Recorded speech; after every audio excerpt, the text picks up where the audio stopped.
माझं दोन आसमान फुलकावताना 2014 मध्ये चंदन कांबळे नावाचा इसम माळपर्डी द्यायच्या बहाण्याने माझ्या घरात घुसला. त्याने माझ्यासोबत शर्यत लावली, खाईल पण तुझा आणि झोपेल पण तुझ्यासोबत.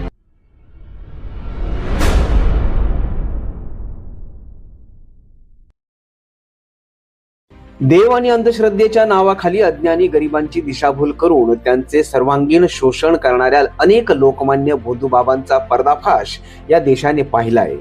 पुण्यासारख्या सांस्कृतिक नगरीतही एका अशाच महिलेला देवाच्या नावाखाली तिला न्यायासाठी 2 दशक सरकारी कार्यालयांचे उंबरठे झिजवत फिरावं लागणं हे लज्जास्पद आहे.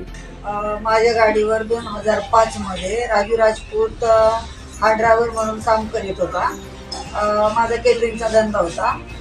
2005 मध्ये याने जबरदस्ती माझ्यावर लैंगिक शोषण केले माझे आणि वारंवार माझ्या मिस्टरांना मारहाण करीत होता आणि माझे शोषण करीत होता. त्यानंतर 2014 मध्ये चंदन कांबळे नावाचा इसम माळपर्डी द्यायच्या बहाण्याने माझ्या घरात घुसला.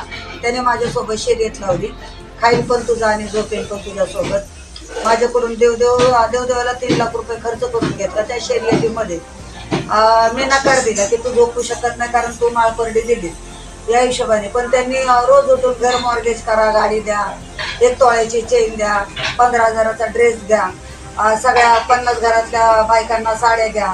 रोजच्या रोज त्यांनी माळपर्डी द्यायला आल्यानंतर पैशांच्या मागण्या चालू केल्या. त्यानंतर मी त्याच्या हातात कशी जायना म्हणून त्याच्या घरच्यांनी मला शॉक दिले. शॉक दिल्यानंतर माझ्यावर त्यांनी गँगरेप केले. गँगरेपमध्ये 4 जणांवर गुन्हे दाखल झालेत. 2 जणांना काही त्यांनी घेतलं नाही. त्यात 6 जण होते त्या व्हिडिओमध्ये.